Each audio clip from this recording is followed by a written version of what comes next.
여러분 안녕하셨습니까? 양영태 TV의 양영태입니다. 2026년 1월 23일입니다. 한덕수가 15년을 특검이 구형을 했습니다. 그런데 판결은 23년을 받았습니다. 판사가 8년이나 더 엎어버린 거예요. 검사 구형보다 통상 적게 나오는 건데 검사 구형보다 8년이나 더 많게 했다 이거죠. 이진관이라는 판사가 했습니다. 그래서 이게 지금 논란이 엄청 확산되고 있습니다.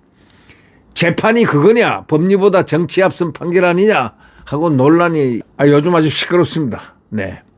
서울중앙지법 이진관 판사가 내란 방조 혐의로 한덕수 전 국무총리의 징역 23년 선고했는데 판결문을 두고 법조계하고 정치권에서는요, 법리적 근거보다 정치적 해석이 앞섰다. 이게 무슨 판결이냐 하고 비판이 거셉니다.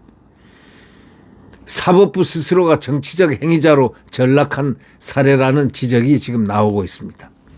형법 제87조는 내란죄 성립 요건으로 국헌문란 목적과 폭동을 명시했습니다. 그러나 이날 이진관 판사가 낭독한 판결문은 국회 봉쇄 가능성을 인식했습니다. 폭동을 예상할 수 있었다는 추정의 기초에서 추정해가지고는 안 되는 거거든요. 증거가 확실히 있어야 됩니다. 그런데 마음대로 상상을 했다, 추정을 했다 이런 얘기입니다. 추정의 기초에서 유죄를 인정했고 실제 폭동 행위가 아닌 심리적인 인식을 근거로 한 판단은 법리적 요건을 충족하지 못한다는 지적이 법조계에서 나온 겁니다. 법조계는 내란은 실제 폭동이 있어야 성립하는데 이번 판결은 예상과 추정만으로 내란을 인정을 했습니다. 법리적 비약이 심각하다 이렇게 말했습니다. 국회를 마비시킬 목적으로 계엄을 선언했다 하지만 개연성이 떨어진다는 주장이 나왔습니다. 방조죄는 정범의 범행을 용이하게 하는 적극적인 행위가 있어야 하는데 판결문은 반대하지 않았다, 만류하지 않았다는 소극적 태도를 방조로 봐서 단순한 불개입에 불과한 건데 형법상 방조는 명확한 자기가 있어야 되는데 의지가 있고, 근데 법조계에서는 부작위만으로 방조를 인정한 것은 법리를 넘어선 완전히 정치적 판단이다라고 비판을 하고 있습니다. 이진관 판사가 도대체 누굽니까? 이런 시대에 이런 사람이 꼭 나온다니까요. 네. 꼭 나오게 돼 있습니다. 이런 사람이 이런 아주 논란을 불러일으킨 사람들이 꼭 나옵니다. 그게 뭐 옳든 그러든 하여튼 나오더라고요. 네, 대부분. 근데 이번처럼 이렇게 하는 경우는 참 처음이라는 거죠. 8년이나 검사가 구형한 것보다 8년이나 많게 판결을 내버린다. 한덕수 총리를. 와, 참 무서운 판사입니다. 네. 실질적 심의 없이 계엄 선포를 내란 행위로 본 겁니다. 판결문에. 이는 헌법 해석을 넘어선 정치적 개입이라는 지적입니다. 한 헌법학자는요, 국무회의 심의는 절차적 요건일 뿐 반대 여부를 강제할 수 없는 것이다. 이거를 내란 방조로 연결한 것은 정치적 해석이다. 이렇게 얘기했습니다. 판결을 갖다가 법원에서 정치적 해석하면 안 되죠. 그럼 그 사람은 나가서 정치하는 게 훨씬 낫죠. 네. 그런 머리, 좋은 머리 같으면 정치하는 게 낫습니다. 판결문은 허위 공문서 폐기 요청을 유죄로 판단했습니다. 그러나 공문서 폐기는요, 행정적 절차 문제이지 내란 방조와 직접적 관련이 없습니다. 이거를 내란과 연결한 것은 법리적 비약이라는 지적입니다. 또한 판결문은 기억에 반하는 진술을 위증으로 보는데, 하지만 위증은 고의적 허위 진술이어야 하는데 기억이나 불분명하거나 진술이 일관되지 않은 것을 곧바로 위증으로 단정하는 이것도 형사법의 엄격한 원칙을 위반했다. 이런 비판이 나오고 있습니다. 판결문은 12.3 내라는 친위 구테타, 민주주의 뿌리를 흔들었다 등 정치적 수사를 많이 사용을 했습니다. 완전히 정치학을 공부한 사람 같은 판결입니다. 네, 민주주의 뿌리를 흔들었다.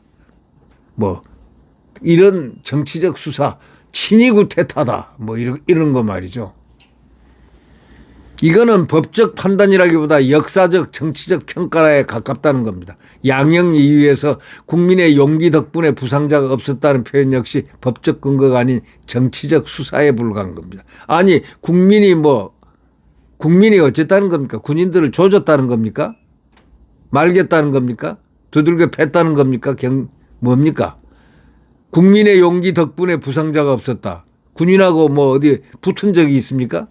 군인은요, 숫자도 국회 그 넓은 거기에 보좌관들 숫자보다 더 적어요. 200명밖에 안 돼요. 그리고 거기 들어간 사람은 10몇 명밖에 안 된다고 그래요. 그리고 그들은 무장을 안 했어요. 총탄이 없어요. 빈 총만 들고 가게끔 했어요. 위에서 지시가. 탄환이 없어요. 비무장 상태예요. 오히려 군인들이 고생 많이 했습니다. 그래서 이번 판결은 법리적 엄격성을 결여하고 정치적 해석을 법적 판단에 끌어들였다. 이렇게 얘기합니다. FN투데이, 파이낸스 투데이는 그렇게 얘기하고 있습니다.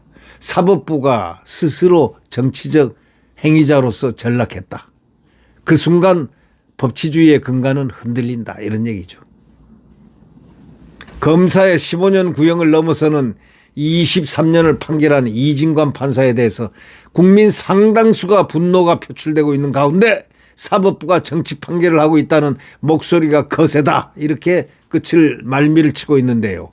검사가 15년 구형했는데 23년 판결한 이진관 판사에 대해서 분노하지 않는 국민들이 분포가 어떻게 되나 한번 여론조사 한번 해볼 필요가 있을 것 같다라는 그런 느낌도 듭니다. 아니 어떻게 해서 특별검사가 그것도 15년 구형을 했는데 23년을 판결해버립니까? 8년을. 그것도 무슨 확실한 증거도 아니고 추정을 해가지고 마음대로. 판사는 법과 원칙에 따라서 양심적인 판단을 한다 이렇게 돼 있습니다.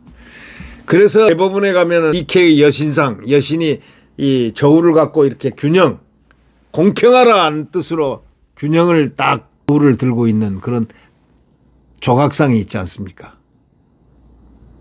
그것 좀 쳐다봤으면 좋겠어요. 과연 이진관 판사가 그와 같이 판결을 했는지 안 했는지. 사법부가 정치적 판결을 하고 있다는 목소리가 거세다고 FN투데이는 말미를 치고 있습니다. 여러분은 어떻게 생각하십니까? 아니 그것도 특검이 그냥 검사가 아니에요. 내란 특별검사가 15년을 구형을 했습니다. 그런데 23년을 뒤리 판결을 해버렸어요. 이진관 판사라는 사람이.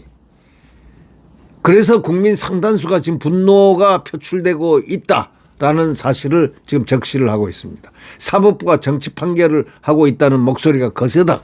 이런 얘기가 지금 나오고 있는 겁니다.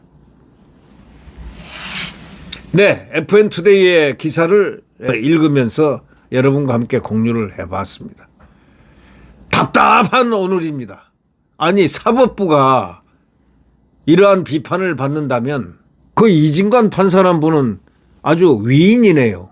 남이 안 하는 판결을 하고 특검이 15년 구형한 것을 8년 플러스 해가지고 23년 판결한 이진관 판사. 네, 구독 버튼과 엄지를 눌러주시면 감사하겠습니다. 여러분 안녕히 계십시오.